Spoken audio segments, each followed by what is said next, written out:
Hello, everyone. I will call this meeting of the House Appropriations Joint Subcommittee on Military and Veterans Affairs and State Police to order. We'll have the House side call the roll first here. Chair Morgan. Here. Vice Chair Wilson. Representatives Braybeck. Here. Morse. Here. Cavett. Here. Green. Present. Slaw. Here. Chair, you have quorum. Thank you.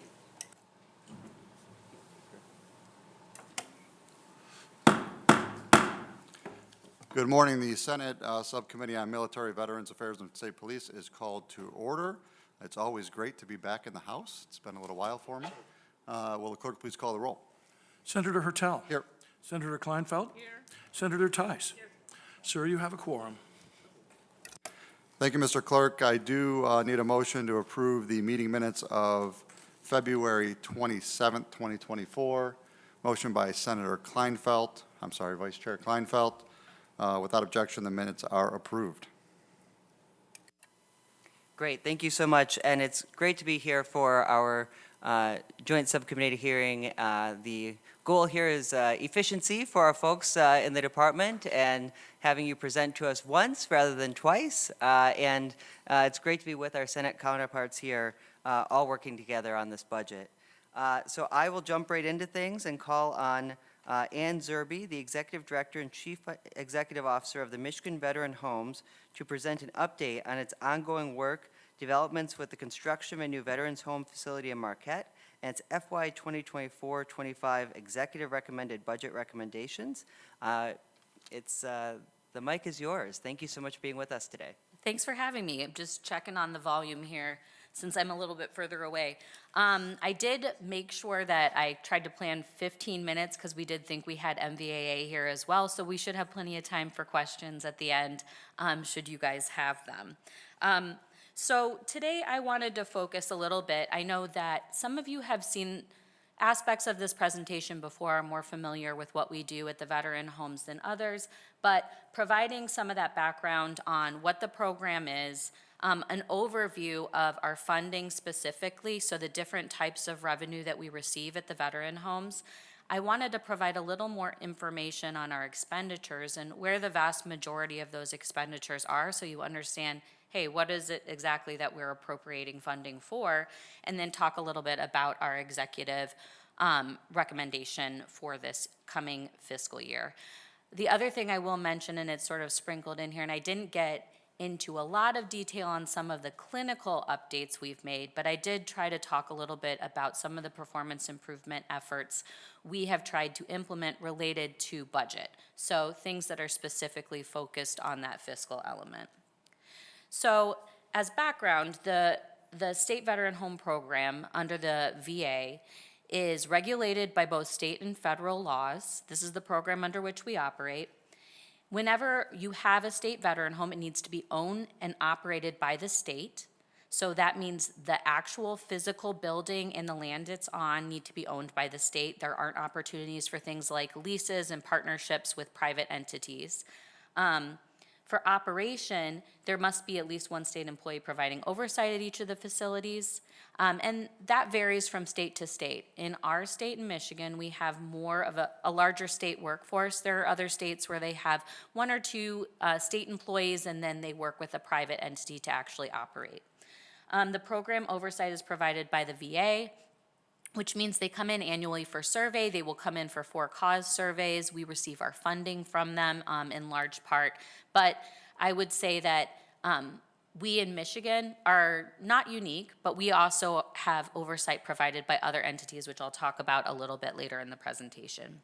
So why do we do this? Why do we run state veteran homes? First of all, when you think of skilled nursing facilities, you often think of, and I hope I'm not pejorative, but older ladies sitting, and vast majority of private skilled nursing facilities are women predominantly. In our setting, we do have many more males than females, that ratio. We expect to see that change as we see more female veterans aging out and into our services, but as of right now, we still have a predominantly male population. There are also significant financial benefits for the veterans who come to our facilities. The VA provides a significant amount of funding to offset the cost of care for veterans who stay specifically in state veterans' homes. I'll talk a little bit about that on this slide, which is, you can see full daily per diem is provided. So when you have, sorry, I'm going back. Veterans who have a combined service-connected disability rating of 70% or more are fully covered by the VA. So you can see the breakdown of the rates on this slide. Service-connected, all of our veterans who come to the home have met the level of care for skilled nursing care, but these are specifically individuals who have a service-connected disability rating. So any other veterans, and all veterans are eligible to receive services in our facilities, receive a smaller daily per diem. That does not vary by region the same way that the service-connected disability payment does. This makes up a large portion of our revenue each year. So I'm going to go into talking a little bit about the Michigan Veteran Homes and the different locations we have. The first location is the Michigan Veteran Home at Grand Rapids. We opened this building in 1886, originally, right after the Civil War, and we only just recently received the funding in 2018 to construct a new facility. It was just opened in 2021, so to note that we did open it during the pandemic. I think our staff did an incredible job taking on that challenge. It was not an easy thing, especially with some of the staffing challenges that we had during the pandemic and we witnessed across the entire skilled nursing industry. So 90 acres of land. We also run a cemetery on that site. And the current the buildings that we've formerly operated in are still currently standing on that site. I think we need to determine long-term what we're going to be doing with those buildings. They are quite large, about 300,000 plus square feet of building space. It has not been determined as of yet what will continue to happen in those buildings. As background, we provide 128 skilled nursing beds in private rooms. This is a big shift from our previous operation where we had anywhere between 2 and 4 individuals per room. That was not consistent with industry standards and what people were expecting to see when they did go into skilled nursing care. And so this has been a really great shift for us to move into where we can provide private rooms with ensuite bathrooms, which is really more consistent with what the industry expects. Chesterfield Township is also one of our most recent additions. I know several of you have been out to the building to see it, as well as Grand Rapids. Just a beautiful building, and also the first time that we have been able to serve veterans who are living in the Southeast Michigan portion of our state. So I think that was a major accomplishment for our organization. We know that 1/3 of the veterans in the state live in that area, and should they want to receive services previously, they were going to have to drive to Grand Rapids or receive care in Marquette. That wasn't necessarily the best for the families of those veterans because that was quite a distance to travel should they want to visit, things of that nature. So this was a huge accomplishment, and we're very excited. That building is also similar to Grand Rapids, a 5-star building under CMS, and the quality of care, I think we've received nothing but positive feedback in terms of what we're doing over there. I pressed the wrong button, sorry about that. Next up, Jacobetti, and this is where we'll provide some update on some of the recent changes that we're making there. The original building that we were operating in was purchased by the state in 1981. It was a former hospital, so it had already been operated for 25 years as a hospital when we bought it in 1981. 40 years later, we're still operating out of the same building.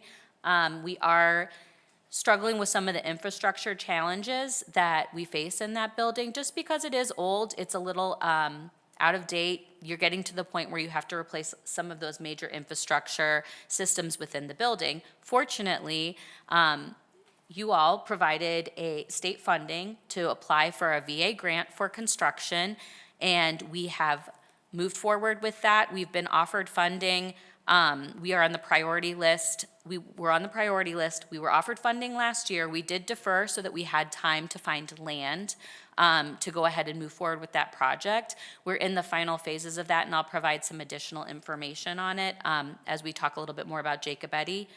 But we're moving forward with that. Great design work happening, and I anticipate we'll break ground in the next 12 months. So facility modernization, I talked a little bit about this. Why do we ask you guys for state match when we're talking about these construction projects? The federal government provides a 65% match for any state authorization that we are given, state appropriation, towards the construction of state veteran homes. In this case, you can see we are looking at the $34.2 million state match that you provided. We will receive $63.4 million from the federal government once that grant is provided and awarded for a total project budget of $97.6 million. This is a major asset for us as we're moving forward and looking to continue providing care. This building will also be CMS certified, which means we'll have additional revenue source coming in. But in general, it's just a major influx of federal dollars into the state since 2018 in combination with the Chesterfield project, the Grand Rapids project, and now this Marquette project. We will be looking at upwards of $150 million in federal monies that have been provided for these construction projects for the veteran homes. So significant commitment on the Fed's part. This is important because of some of the things that we talked about earlier related to being consistent with what the industry expects when folks are going to look for care in skilled nursing homes. So private rooms, ensuite bathrooms, people are not looking for that older model, which is a much more institutional model where you have multiple folks in one room receiving care. It looks a lot more like a hospital stay than a long-term care stay. And it is our goal to have as home-like of an environment as possible for the members that are living with us. This allows us to do that and move forward with it at Marquette as well as our Chesterfield and Grand Rapids homes. As I mentioned earlier, I wanted to talk a little bit about the breakdown of revenue for the veteran homes. So first, we talked a little bit about it earlier, that service-connected disability payment, so full cost of care for those veterans who are 70 to 100% service-connected, a per diem, a daily per diem for veterans who don't meet that threshold but are still veterans, represents our VA, our federal funding. So the VA is going to pay that on a daily basis, not on a daily basis, but a daily per diem rate for the care that we provide to veterans within the home. The second source of revenue, which on your budget is restricted revenue, is the income and assessment, which is the private pay funding. Those veterans that don't get the full cost of care covered, so all other veterans other than the 70 to 100% veterans are going to be assessed, and we will determine an amount that they can pay based on their ability to pay. So what we've seen in recent years is somewhat of a decline in that. I'll talk a little bit about that in this presentation because we've seen as we've transitioned from World War II Korean veterans to the Vietnam population, fewer individuals have the assets to be able to pay for their long-term care out of pocket.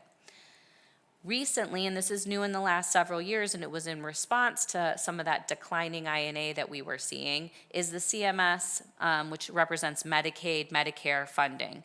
Medicare obviously is for short-term stays, and Medicaid is for those folks that stay with us longer. It starts picking up some of that cost of care for folks that cannot pay out of pocket. For our purposes, and I hesitate to get too into the weeds, but I will say this, we receive the general fund appropriation. Typically, in the states, there is a state match for Medicaid, Medicare that's provided. Our existing general fund appropriation serves as that state match. So when you see Medicaid revenue on our budget, you're just seeing the federal portion of the Medicaid revenue, not the state portion, because that is reflected in our general fund appropriation. That's what we use to be that state match.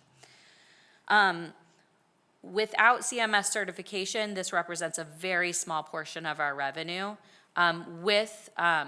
With certification, we are able to accept some of that Medicaid revenue for those long-term stays. And then the general fund, which is obviously what we are looking at most closely today, for purposes of your budget. I wanted to provide a little bit more insight onto why this revenue diversification was important. Previously, you can see that as the INA, which I'll say is reflected in that dark blue, with the light blue being the VA, as that INA decreased, the only source of revenue that was really available to help pick up that decrease was general fund, because we did not have any other source for payment for those folks that could not pay out of pocket. When you become CMS certified, you then add that additional source of revenue in that can help offset the cost of care for some of the individuals, most of the individuals who are unable to pay out of pocket. So that was very critical as we started seeing that decrease in private pay amounts, that we become CMS certified so that we could have the feds at least pick up part of that tab for those that were eligible for Medicaid. I also mentioned I want to talk about the breakdown of expenditures. Here I just listed all of our expenditures kind of in order of what they make up of our overall budget. Our salaries and fringe, so this is just going to be the state employee, the state workforce, make up about 47.5% of our budget. So almost half is just our state workforce. Our contract nursing, we utilize contract CNA, certified nursing assistants in Grand Rapids and in Chesterfield, make up another 24% of our overall costs. That's just going to be the nursing assistants who provide direct care to our residents. And then I'll jump down to the fourth line, which is the contracted professional services, another big chunk, which would be our physician services, mental health, behavioral health services, and therapy, PT, OT, things of that nature. So when you start really breaking this down, the vast majority of our budget, that's about 75% right there, is made up of labor, just paying for our labor costs.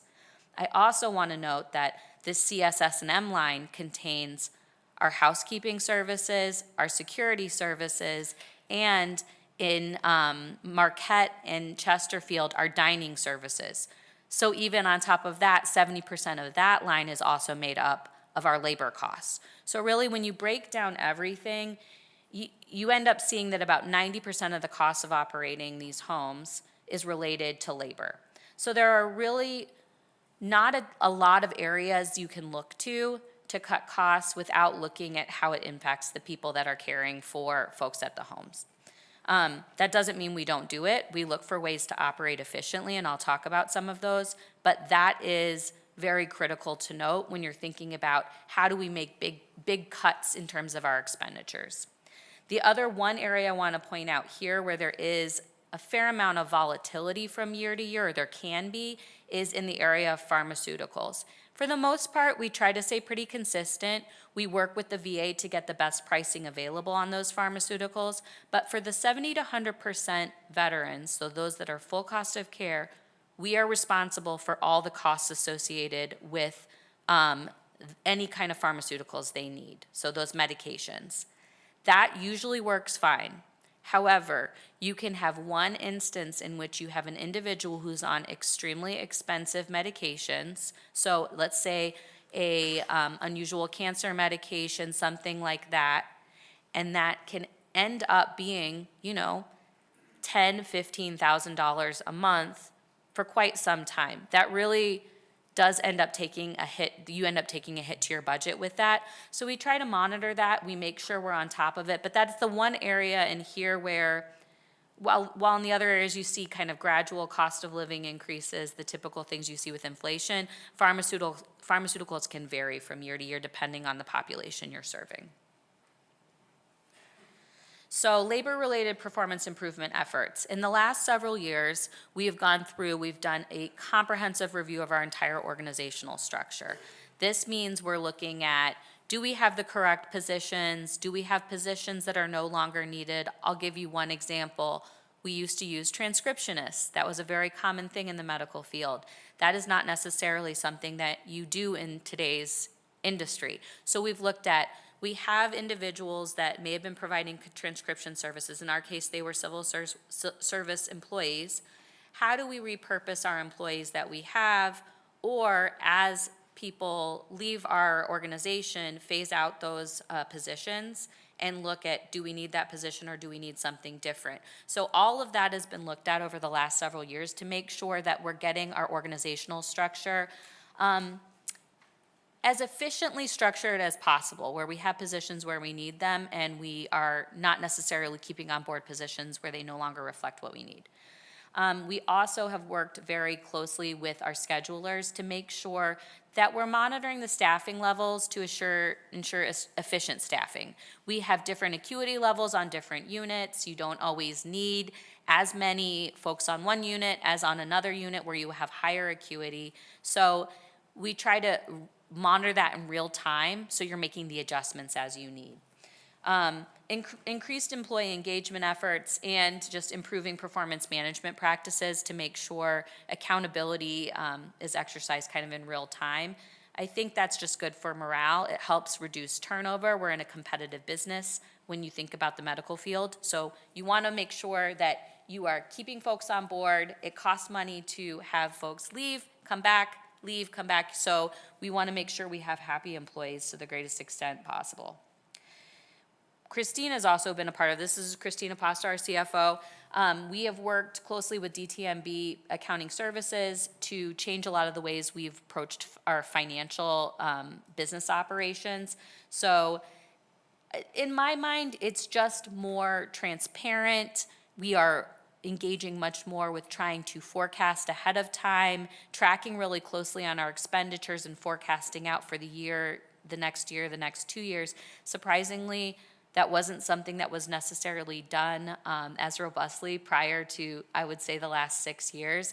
And it's something we've worked very hard to make sure we're on top of. Additionally, making sure we are billing timely and getting all available revenue sources. We're identifying those and also making sure we're collecting on them in a timely manner. So moving on to our executive recommendation. We've talked a little bit about the expenditures. I don't think there's anything particularly surprising, but this is, I think, where your questions are going to come in, if there are specific questions on the recommendation. We have seen in this year a significant increase in the general fund appropriation for the homes. I don't know that it's necessarily inconsistent with what we've requested in past years.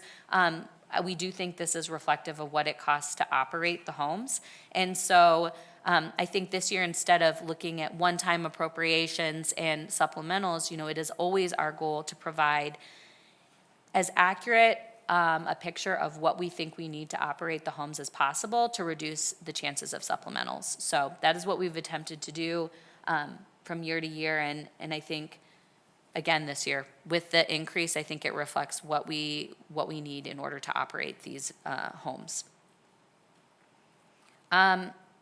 Other than that, I guess I'll open it up. I would touch really quickly on why this services are important. We know that there are going to continue to be veterans that age out and need skilled nursing services.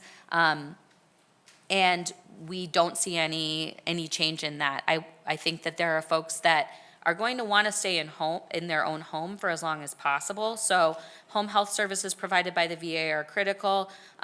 But there will always be that need where at some point in time, it's very difficult for family members to provide care. We're there to pick it up when that time comes.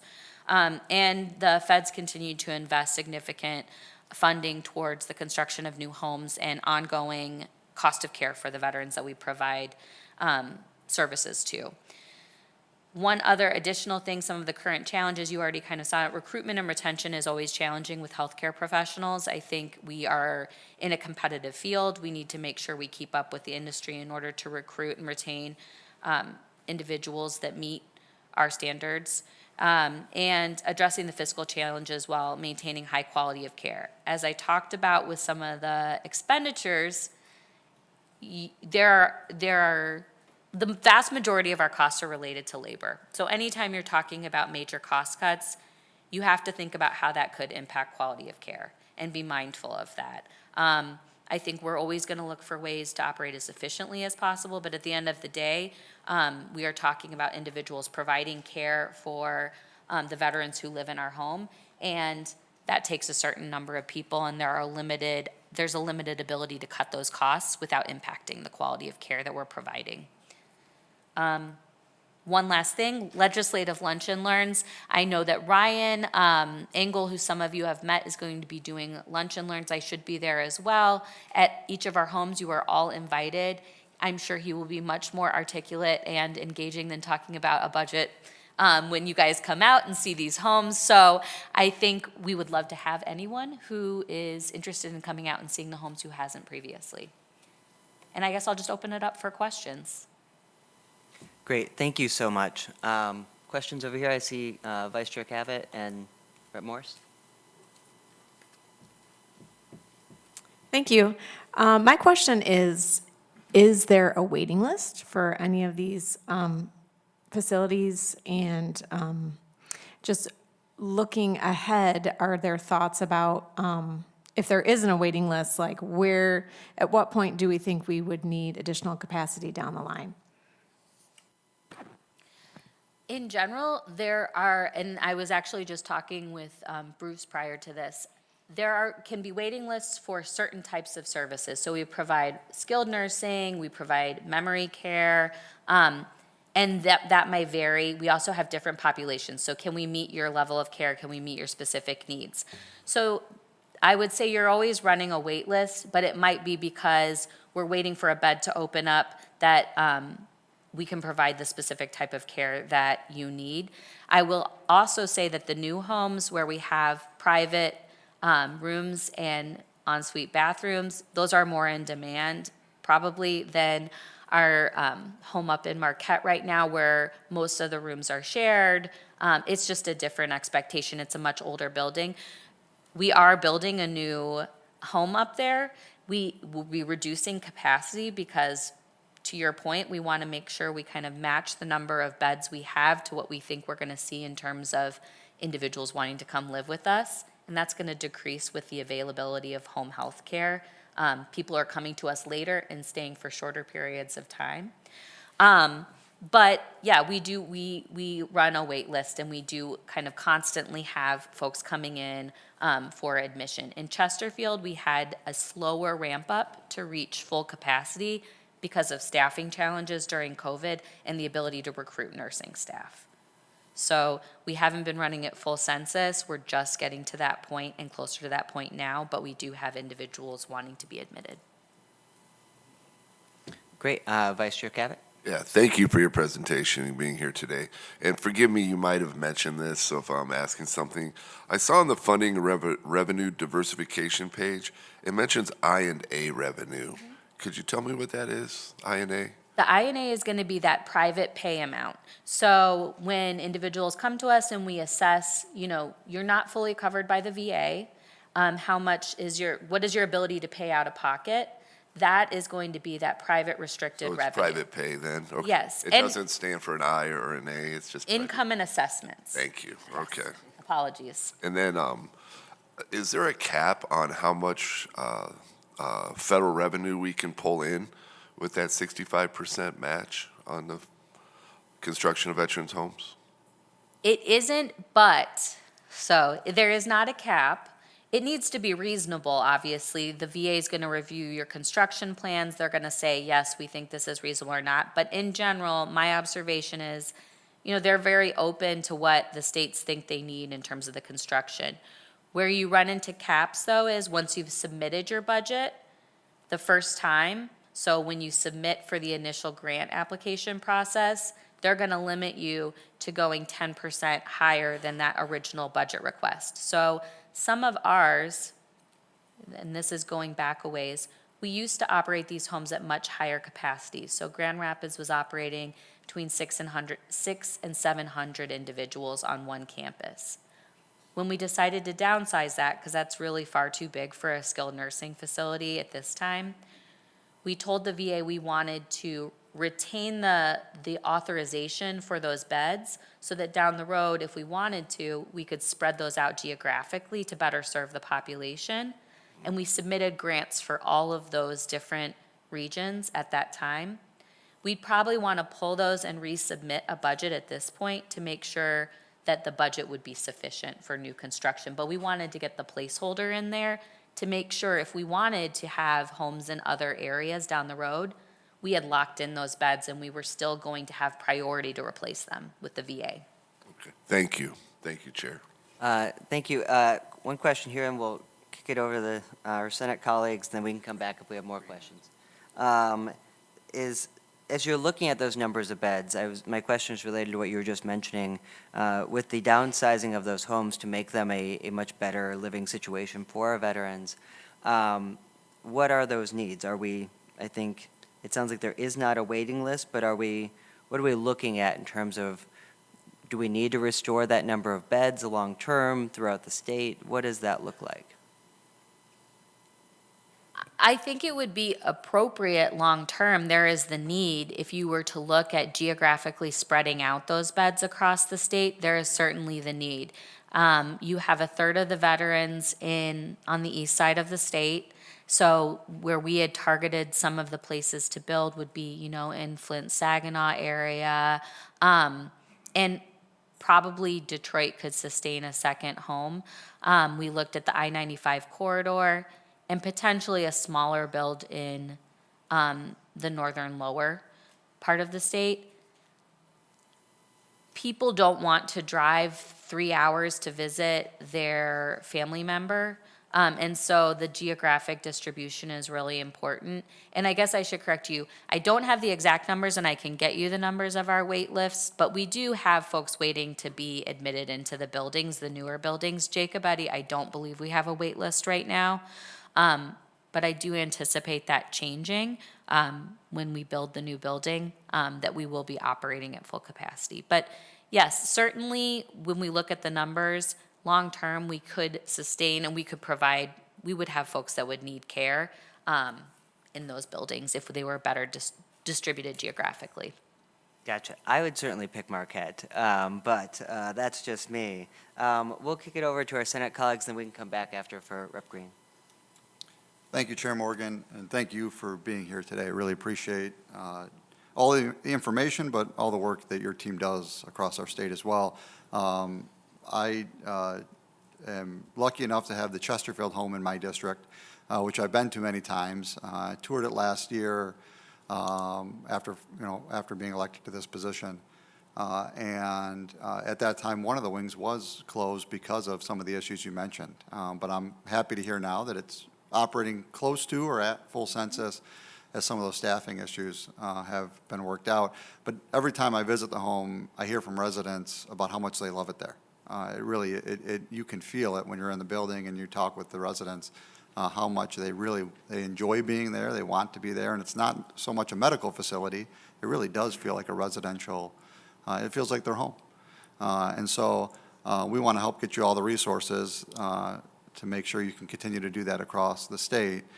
You deal with very complicated issues and fluctuating costs, and the pharmaceutical costs especially stuck out to me, given the entire medical industry is grappling with really just a few medications that are really increasing those costs and making it hard to figure out year over year how to budget.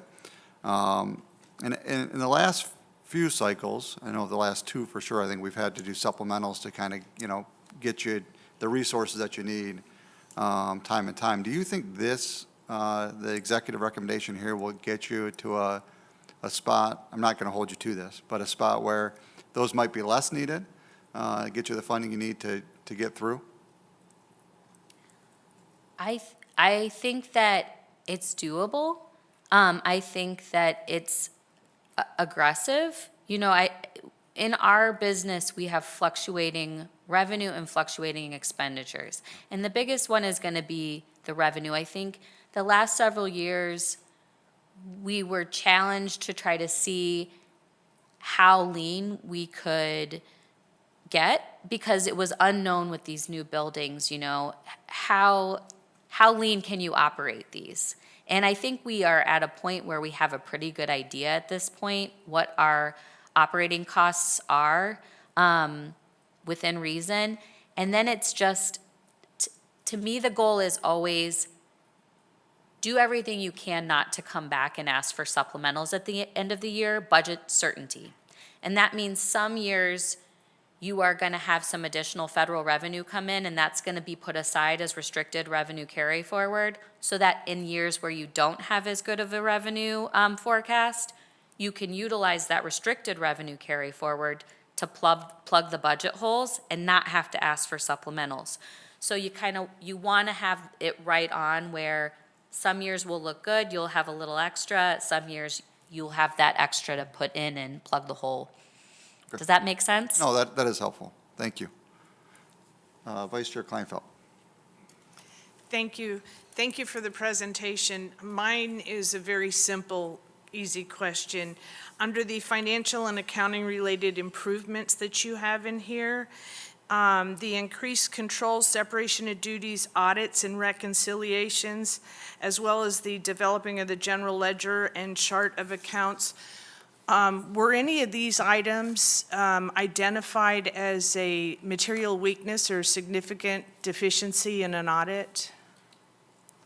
No, they were never identified. These were initiatives we took on our own because when we came in and we started examining a lot of the financial practices, it was just clear that there were certain things that needed to change in order to kind of increase the accountability.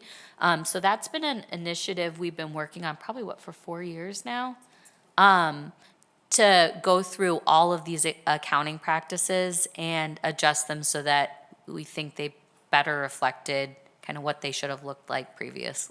Okay, so, and since you're part state, part federal, do you have a yearly audit conducted through the state? Yes, we The have state, an okay. annual financial audit All right. that is conducted. Thank you. We don't have any other questions on our side? Representative Green? Thank you, Mr. Chair, and thank you for being here talking about this. My question is more in the mechanics, more probably a little bit deeper into the weeds. Obviously, you function both state and federal.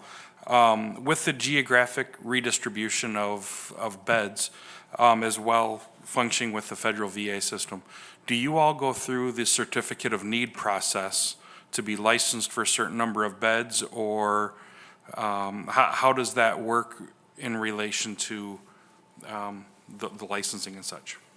This is an interesting question, and I wish my COO was here, because originally when we were first going through this process, we did not have to get the certificate of need. I'm actually looking back. Do we need them now? No. We are sort of unique in that we're a state veteran home, so we did not go through that process. I will double check and make sure that now that we're CMS certified in the new buildings that we don't go through that, but it is my recollection that we still do not.